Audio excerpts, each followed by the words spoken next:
नमस्कार दोस्तों, कल रक्षाबंधन है। हम अपनी सारी बहनों को रक्षाबंधन की बहुत बहुत बधाइयाँ देते हैं। हैप्पी रक्षाबंधन।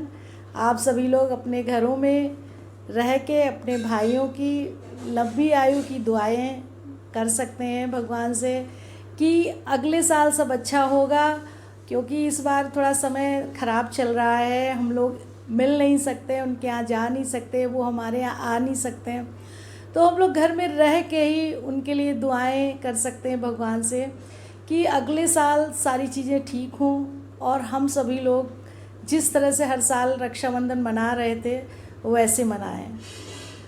तो दोस्तों, जैसा कि रक्षाबंधन में ज़्यादातर ऐसा होता है कि बहनें अपने भाइयों के यहाँ जाती हैं, लेकिन थोड़ा मेरे यहाँ फ़र्क है। मेरे यहाँ भाई मेरे घर आते हैं और मैं अपनी ननद के यहाँ जाती हूँ।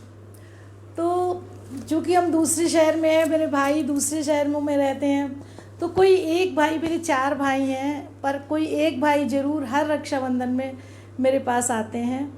और मैं जिस शहर में हूँ उसी शहर में मेरे ससुराल के सारे मेरे हस्बैंड के भाई और बहन सारे इसी शहर में रहते हैं। तो और मेरे एक ही ननद है 5 भाइयों में, तो मैं ज़्यादातर अपनी ननद के यहाँ ही जाती हूँ। ननद मेरी सारे भाइयों को अपने एक साथ बुलाती हैं, 5 भाइयों को, 5 भाभियों को, और सबके 2-2 बच्चे हैं, एक बेटी एक बेटा सबके हैं। तो सारे ही लोग मिलके हम लोग ननद के यहाँ जाते हैं। ननद मेरी बहुत ज़्यादा उस दिन काम करती हैं, क्योंकि का मतलब रहता है कि हम सारे भाइयों के यहाँ एक एक करके जाएंगे तो सबको एक साथ नहीं देख पाएंगे। कम से कम साल में 1 या 2 बार ऐसा हो जाए कि हम सब भाई बहन एक साथ इकट्ठे हो जाएं, जैसा कि मम्मी बाबूजी के सामने होता था। अभी इस समय मम्मी बाबूजी नहीं हैं, तो हम लोग नंद के यहाँ जब इकट्ठा होते हैं रक्षाबंधन में, तो वो ही पूरा माहौल हो जाता है जैसा मम्मी बाबूजी के सामने होता था।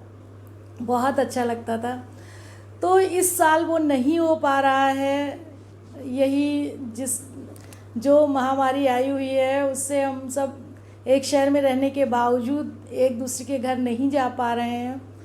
तो इस साल मैं अपनी ननद को बहुत ज़्यादा मिस करने वाली हूँ, क्योंकि मेरी ननद इतना ज़्यादा आज के दिन काम करती हैं और सारे भाइयों को बुला के, और उनकी हर भाई की एक जो भी चीज़ जो पसंद करता है जिस तरह से, उसी तरह से वो व्यवस्था करती हैं, और डाइनिंग टेबल पर पूरा सजा के, और सारे लोग वहाँ पे इतने अच्छे से एंजॉय करते हैं। और जब वो लगाती हैं, रोशना लगाती सारे भाइयों को अपने मंदिर के सामने सबको बैठा के, सारे भाभी और भाभी को, भैया और भाभी को एक साथ बैठा के जब वो लगाती हैं रोशना, तो 5 लोग एक साथ जो लगवाते हैं तो इतना अच्छा लगता है वहाँ पे।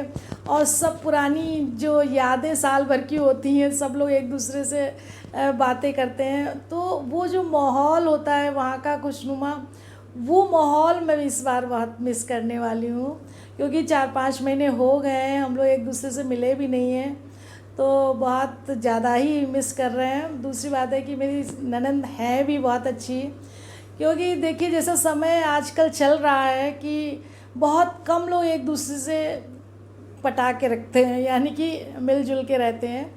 क्योंकि बहुत लोग ऐसे भी हैं कि एक बहन है उनके और एक भाई है, फिर भी वो उनको नहीं चल रहे हैं उनको लेके।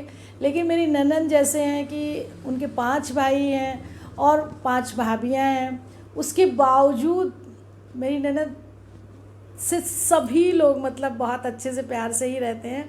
ननद मेरी, कोई भी भाई उनका ऐसा नहीं है जो उनसे ना बोलता हो या वो किसी से ना बोलती हो।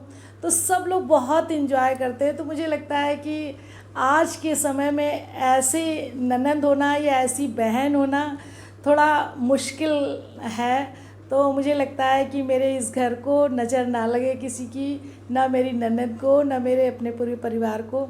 सारे लोग जैसे एंजॉय करते हैं इस दिन को, वैसे ही अगले आने वाले सालों में फिर हम वैसा ही करेंगे।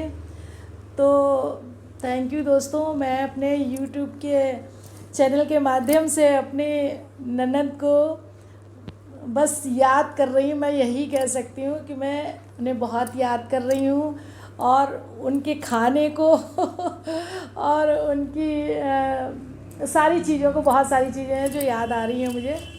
तो मैं अगले साल का वेट कर रही हूँ कि भगवान सारी चीज़ें अच्छी करें और अगले साल आने तक सारी चीज़ें ठीक हो जाएं और हम सब लोग फिर इकट्ठे हों एक साथ और फिर उसी तरह से एंजॉय करें। थैंक यू दोस्तों, हैप्पी रक्षाबंधन।